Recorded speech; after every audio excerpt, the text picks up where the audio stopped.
Blake Wesley is playing great of late. Should the Spurs keep him next season? And let's preview Spurs Pistons.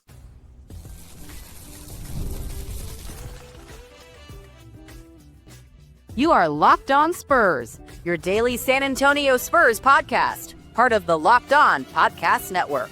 Your team every day. Happy Tuesday. Welcome back to Locked On Spurs here on the Locked On NBA Network. I'm your host, Jeff Garcia, Spurs writer for Kansas 5 San Antonio. Glad to have y'all back. Hope you're having a great day. And we appreciate y'all making Locked On Spurs your first and only spot for all things silver and black right here at Locked On Spurs.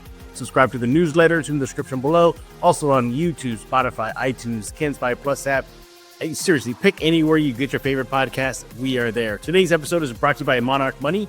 Take control of your finances with Monarch Money. Use code LOCKEDONNBA at monarchmoney.com for 50% off your first year. That's a good deal. What are we talking about today? If you're watching on YouTube, you can see on your screen, but if you're not, we'll let you know right now. Blake Wesley. Wow, he's been playing pretty well, huh? Getting the increase in minutes, producing on not just one end of the court, but on both ends of the court.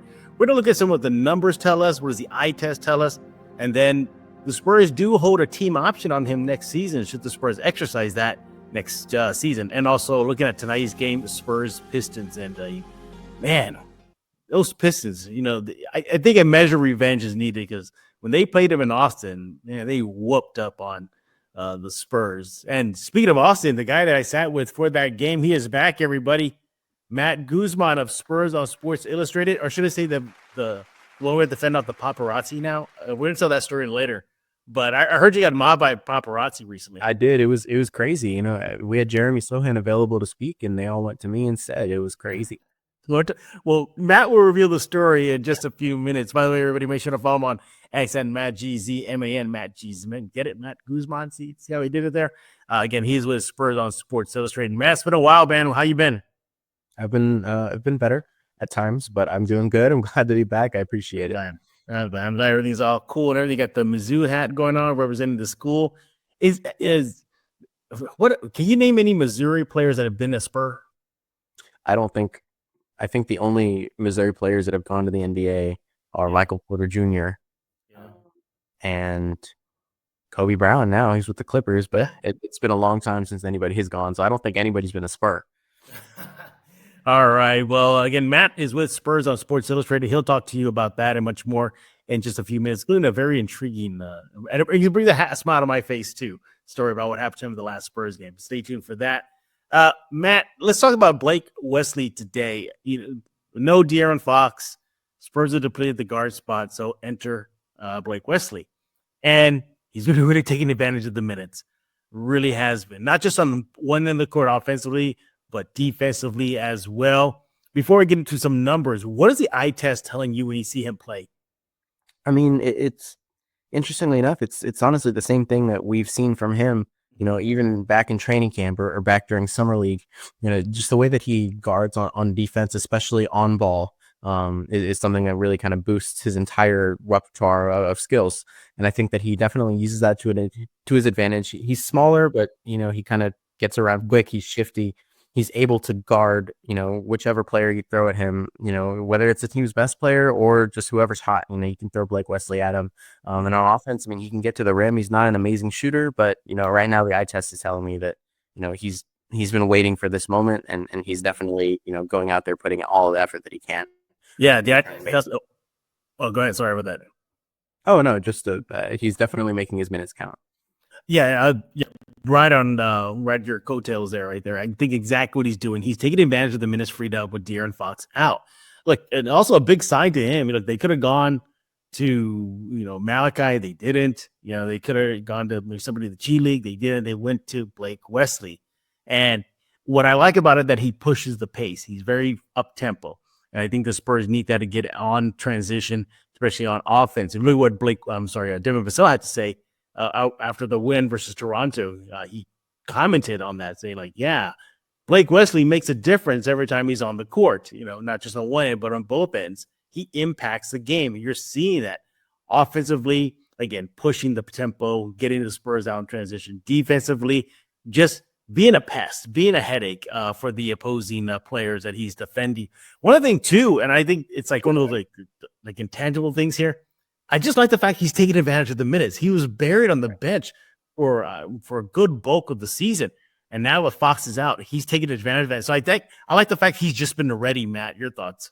Yeah, absolutely. And I think that's something that this team has honestly had to live and die by this entire, whether it was Mitch Johnson stepping up or, it was Bismack Biyombo off his couch as Johnson. The Spurs have had a need for a lot of things this season. And now with De'Aaron Fox, obviously they need more point guards, and they honestly just need a squad to finish out the season. And Blake Wesley has definitely been there when his name has been called. And honestly, it's very tough to imagine, because I think as a player, I would hate being on the bench for the entirety of the season. Especially, he did well in summer league, he did well in training camp, and I think you and I honestly thought he might have a little bit bigger of a role this season, period. And so to just kind of be sitting on the bench game after game and finally gets his chance, I think, all that waiting has been for these moments, and he's definitely he's glad that he took that time and he continued to stay the course. But yeah, it's impressive to say the least that he's able to do this. Yeah, you were with me in Austin when I spoke to Mitch Johnson about Wesley and Malachi, but just about them playing, in this case, Wesley not playing. He said, that Wesley should be pissed off, that Wesley should be upset that he's not getting minutes in the court, and he wants that edge from him, and you're getting it right now. I also had a chance to talk to Harrison Barnes about Blake Wesley as well, and what Harrison Barnes told me that kind of echoed what Mitch Johnson said, like saying, hey, it's tough for this guy. Here's a guy that has been ready, he wants to get his minutes, but he's not getting them. And now he is getting it. So, and Harrison Barnes also told me that he likes what he sees from him as far as just being ready. That was the biggest takeaway from Barnes, was that Blake Wesley was just ready to go. By the way, you can see that article on kensfi.com/Spurs. So, here we are, Blake Wesley, eye test telling us he's making an impact on defense, making an impact on offense. So what did the numbers show? Let's look at some of the numbers here. So, Matt, what do you want? Do you want to look at the last five games? I think that's good. All right, that's good. Okay, for me, that's what stands out for me is on the defensive end, 1.8 steals. That is key. Why? Because defense has been an issue this entire season for the Spurs. With Blake, you're getting quite a big chunk of defense there. That's nearly 2 steals a game. Matt, your thoughts? Yeah, and that's definitely been his calling card. Like I mentioned earlier with the on-ball defense, I think a lot of players hate seeing Blake Wesley in front of them when they're getting the ball up the court.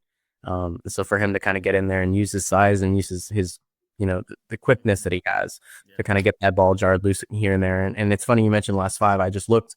If you add that game right before that, the last 6, he had another 2 steals that game. Yeah, obviously might push it even higher. And so I think he's definitely, he knows what he's good at. He knows, and he's playing to his strengths. Yeah. Other thing that's standing out for me, the plus minus column. The last 5 games, he's a plus 6.2. So he's definitely making an impact on both ends of the court, offensive rating and defensive rating. Look, he's not going to light up the scoreboard. He's only averaged about 6.2 points per game. But in the last 5, though, he's giving you those points as well as the steals we just mentioned. But he's also giving you 3.2 assists. So he's showing a little bit of facilitating there. Matt, your thoughts? Yeah, I think that's something that Blake Wesley does really well. As you mentioned, on the offensive end, he's not necessarily a shooter, but he can get to the rim and he can push the pace. And on fast break, he's a great, whether he's a trailing man or the one leading the charge, I think that he's definitely somebody that the Spurs have looked to in those situations. And he put up 10 points against the 76ers. You put up 8 against the Raptors. Put up 10 against Charlotte, that game I keep mentioning.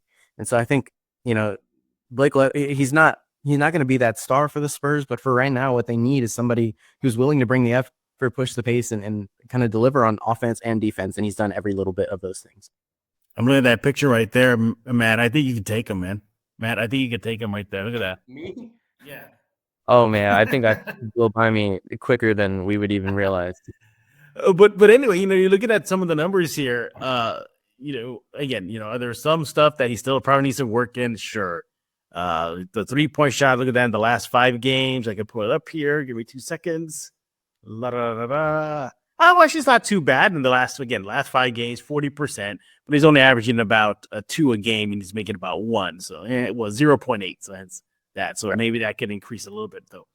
Also too, the Spurs are 4-1 with Wesley there in the last 5 games. Just saying, Matt. Just saying, they're 4-1 with Wesley getting some minutes. No, I was laughing about that last night because they posted on their socials, 3 in a row now, and that's just if they're not careful, they're gonna make the play, and they gotta figure out what the mission is here. I know. Quick aside, I had some Spurs fans kind of poking fun at me because we talk about the play in here, lockdown Spurs. I go, the Spurs are gonna have the situation if they trip into it, and right now, let's say they might trip into it at the rate they're going. The Spurs are, you think they're gonna trip into it? Like kind of mocking me. I'm like, well, they're what are they? What are they like at the? They're not that many games out of that number. Yeah, I can look at that right now. I look it up real fast. Well, I look at some more of the numbers here. Other numbers. Games behind the 10th seed Phoenix Suns, who just passed the Mavericks. Exactly. The Spurs still have the opportunity to trip into it, and they still got winnable games on the schedule. Right. So keep an eye on that. But that's for a whole other show. Here on Locked On Spurs, his 2-point percentage shooting is not that. I mean, it's great. It's not that awesome. At 46%, it's decent. It's good in the last 5 games. Here's something interesting. I want to get your thoughts on this. In the last 5 games, man, he's been able to draw, basically get people to get fouls on him close to 2 a game. I think that's very good. That's getting people not only in foul trouble, but him getting to the free throw line. So it shows to me a little bit of maybe a heightened basketball IQ. Your thoughts? Absolutely. He's definitely a smart player. And you look at those games that you're mentioning, he's only taken 5, 6, 7 shots a game. And if he's getting to the line at least once or twice, that's almost 40% of his drives he's getting fouled on. Just doesn't mean he's driving as much. He's doing a lot more facilitating or passing, defense.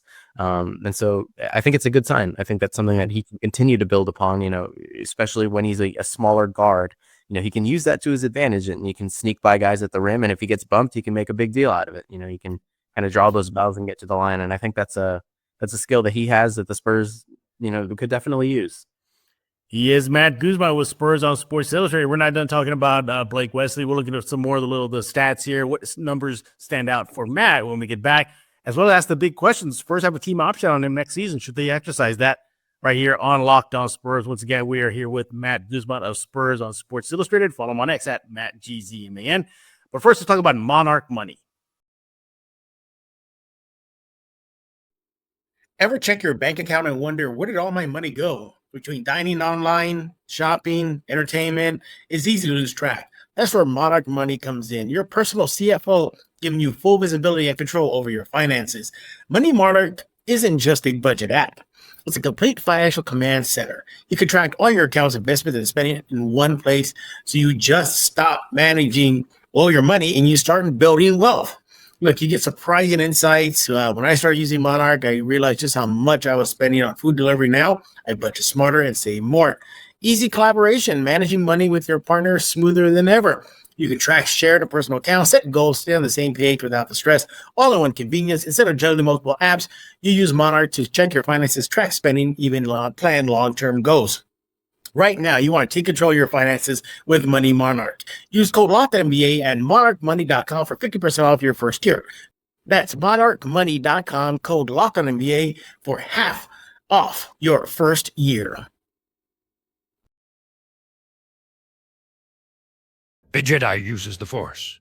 To subscribe to Locked On Spurs, pass on what you have learned. We're back right here on Locked On Spurs with Matt Guzman. I had to make sure all the cameras and the video people, the paparazzi, were away for this episode to make sure Matt had a secure entrance into this conference room here. He'll tell you about that in just a few minutes. We're talking about Blake Wesley and his pretty much his impressive play of late. And maybe he's not wowing you with major stats, but he's peppering a lot of stuff, making an impact, and more importantly, his teammates are appreciating it. Matt, I looked at some of the numbers that I stood out for me in the first event. What are some numbers that stand out for you? I think for me, what it was, obviously the steals, but also the fact that, he's only turning the ball over once or maybe twice a game. He's in last 5 games, he's been logging, around 20 minutes or even more sometimes, about half the game, and he gives up 1 turnover. I think that's a sign of a point guard who knows how to protect the ball, who knows how to give the ball to his teammates. And we're talking about a squad that's missing a lot of its stars. And so, he doesn't have the fail safe of, if I make a bad pass, Victor will go up and get it. Or, if the ball's loose in the backcourt, De'Aaron Fox will run, beat everybody and go get it. He doesn't have that fail safe anymore. So he's forced to make these tough passes and then, without much room for error. And I think he's done that. I think that, in the minutes he's gotten, he's definitely proven himself as a point guard with a defensive mindset, which is, sometimes rare to find. And so I think, that's kind of what stands out to me is the amount of steals he's getting, the amount of turnovers that the turnovers that he's limiting. Yeah. Anything else stand out for you? I mean, his shooting his numbers, like, from the field, not from besides that one game against Philly, but he's only taking 5 or 6 shots a game, but he's making 3 or 4 of them, and so he's shooting efficiently and he's picking his spots, and I think that's always a good trade as well. Absolutely. As you can see, Blake Wesley definitely has been making an impact on the court. Numbers don't lie as well as the eye test. But big question now is his future with the Spurs. Now, Matt and I, we double-checked on this before we hit record, but yes, Blake Wesley does have a team option next year. The Spurs hold it. This year, the Spurs didn't exercise it, obviously, and he's a Spur at least until the end of the season. But he does have one next season for the 25-26 season. Now, the Spurs do bring him on. That's a cap hit of $4.7 million. Begs the question now, Matt, is he proving himself that the Spurs are going to have to make themselves really think twice if they want to decline that team option or exercise it? Because Castle's on the rise. Fox will be back next year. Who knows what's the situation with Chris Paul? Don't know, but there's some murky waters ahead for Blake Wesley's future in San Antonio. Your thoughts? Yeah, I think, as you mentioned, there's 2 viable guys that are definitely going to be in front of him. I guess 3, and Chris Paul, if he comes back, he's only signed for a 1-year deal, so we don't even know if that's something they're looking into. Blake Wesley is going to sit behind those guys, but at the same time, so did Trey Jones. And the trade deadline, they didn't get rid of Trey because they didn't like how he was playing. He was a piece that made sense. He was a way for the Spurs to keep their stars while also getting De'Aaron Fox. And so, we've seen him. He's been doing well in Chicago. I think that Blake Wesley could kind of fill a role similar to that, where, you got De'Aaron Fox as starter, and then, you could put Stephon Castle out there, as a backup point guard, or you can start him next to De'Aaron Fox as a shooting guard, a combo guard. So, if you're going to have Steph out there as a combo guard, there's a room for, a point guard that's not De'Aaron Fox when he's on the bench. And, if that's not Chris Paul, it could be Blake Wesley. If it is Chris Paul, Blake Wesley could play these late minutes. As far as I'm concerned, I'm not so sure the market on him is going to be huge, should he be released. And so I think, honestly, it would be in his best interest to work with the team on exercising that club option for 1 more year, and just kind of seeing what kind of role he can do. He's got another offseason to train, another training camp in summer league or whatever it might be, preseason, to show where he deserves his minutes. And I think he's doing that right now, and I don't see any reason that can't continue. Another wild card in all this, as far as his fit in San Antonio, is the draft, the NBA draft. If the Spurs see a guard there, it's the old adage, you pick best available player regardless of position. And if that best available player is a guard, that throws a wrench also. Get to Wesley's future in San Antonio. Ultimately, if I don't consider Chris Paul in this whole rebuild, because I don't know if he wants to stay. I don't know if he wants to endure another missed playoff season. But if he doesn't, okay, cool. But I mean, I'm gonna play the odds that maybe he won't stay here, so that leaves you with Castle and Fox. Then I'm gonna say, yeah, I think the Spurs should exercise that team option and let him stay in San Antonio, at least for that final year. And then we'll see what happens after that. Like, he established himself in San Antonio. He's familiar with the system. He's been through the system, playing in the G League, now San Antonio.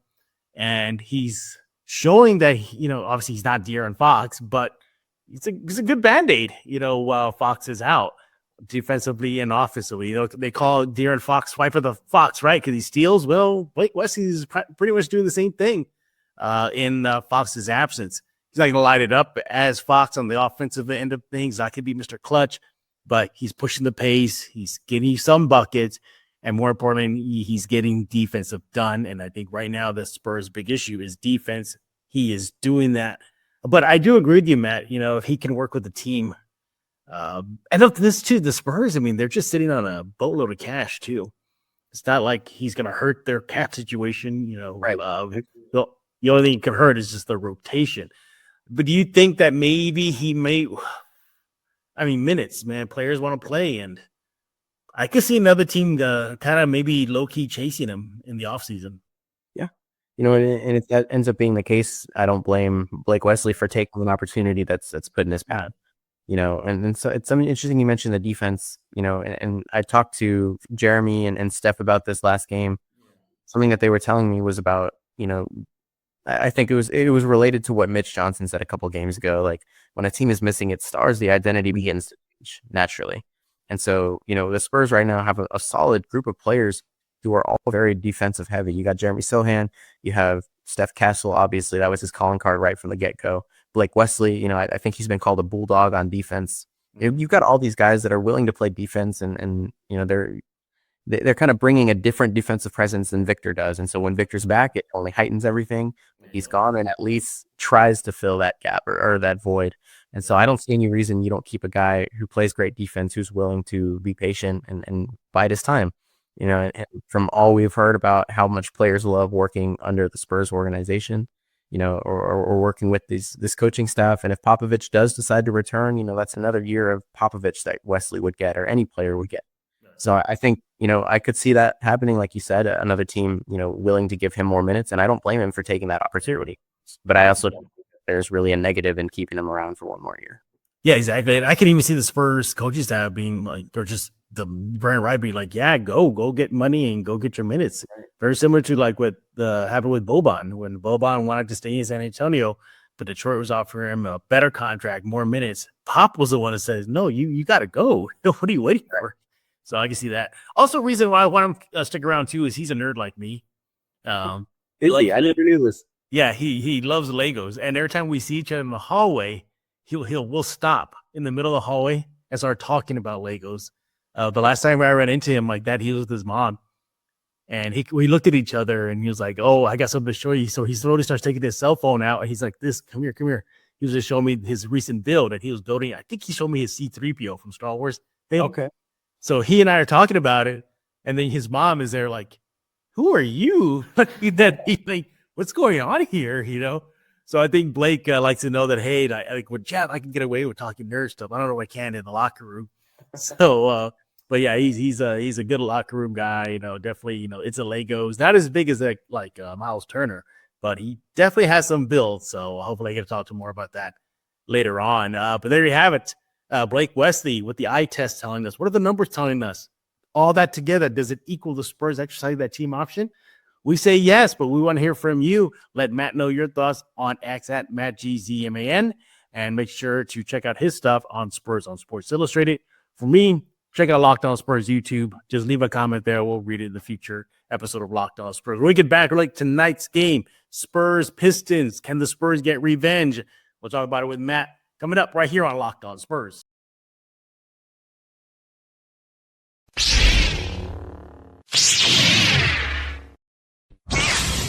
And we're back right here on Locked On Spurs with Matt Guzman. He is with Spurs on Sports Illustrated. He'll tell you about that in just a few minutes. Matt, the last time Spurs and Pistons played, you and I were there for that game in Austin, and man, that was we were struggling to stay into that game, weren't we?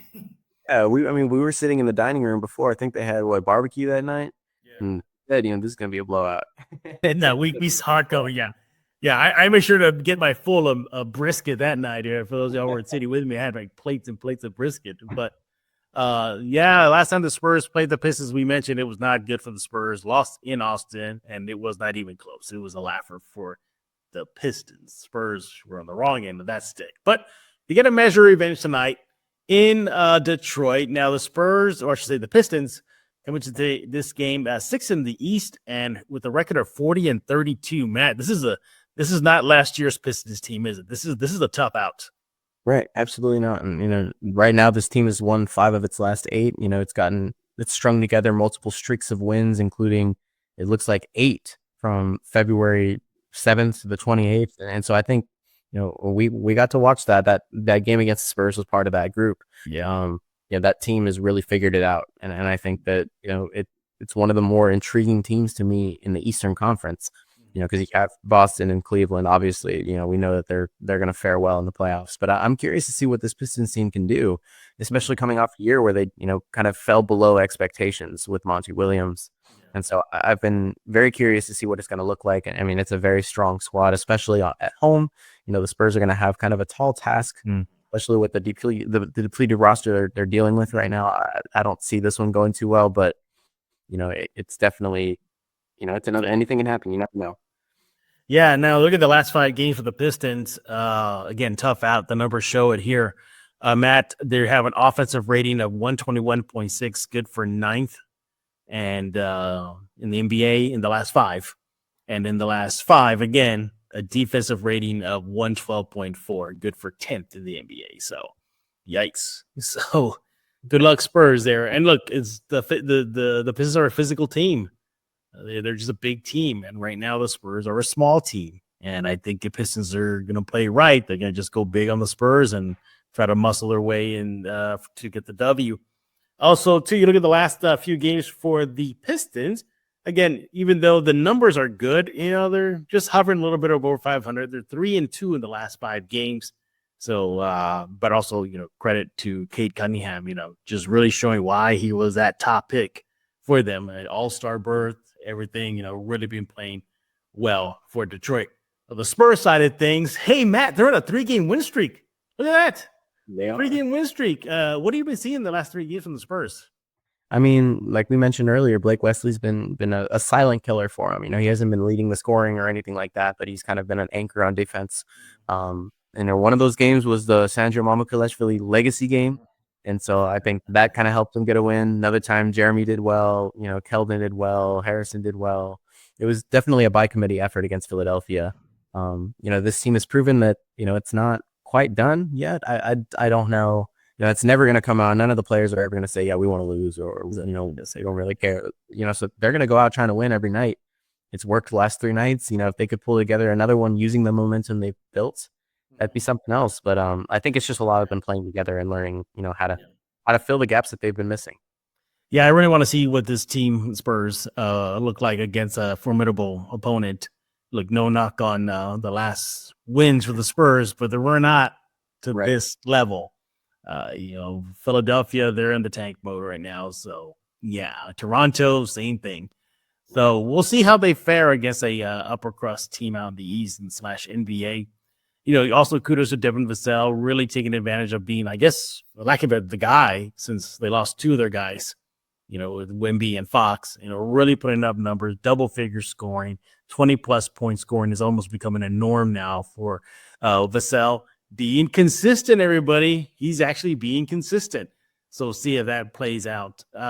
Any final thoughts on tonight's game, Matt? How do you feel that this is going to end up for the Spurs? Yeah, I don't have too high of hopes for this one, to be honest. I think all good things have to come to an end, and for that might be the 3-game win streak that they're on recently. But I'd be curious to see the things we've been looking for. Is Vassell going to have another game despite a loss, or is Blake Wesley going to grab another 2-3 steals? Yeah. I'm going to be looking for those little things, regardless of how this game does end up shaking out. Yeah, the pro tank Spurs fan base are going to be loving that at the Spurs, L tonight. Yeah, that's for sure.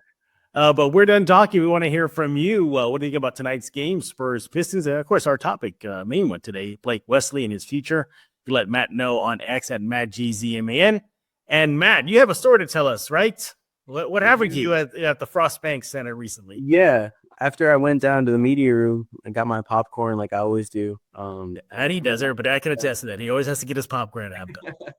Well, I came back up, the steps to go back to where I was sitting, and I was stopped by a fan on the aisle seat on the left side. And, he was there with his wife, I presume. It was just the 2 of them. And he goes, "Hey, aren't you on the Locked On Spurs podcast sometimes?" And I said, "Yeah, that's me." He goes, "That's awesome. I'm excited to meet you. I watch you and Jeff all the time." And so it was cool to see. I got to be paparazzi for a second. It was kind of fun. I've been mad, man. You're like this. No autographs, please. No autographs. No. Yeah. No, well, I did. I signed it for him. I signed his shirt. I signed his basketball ball. Yeah, and then he's like, he's like, "Hey, there's Wemby there." No, screw Wemby. I've got Matt Guzman right here. I didn't get this match sign burns. Guzman. All right, man. Well, I'm glad you had that moment with a fan, and I'm glad you have. I'm just beginning with a fight song to be a celebrity at Spurs. You go here, a celebrity now. Look at that. You reach celebrity level now. Yeah, and then with a mouthful of popcorn, talking to fans on the house. Where I went back and I enjoyed the rest of the game. So it was a little moment.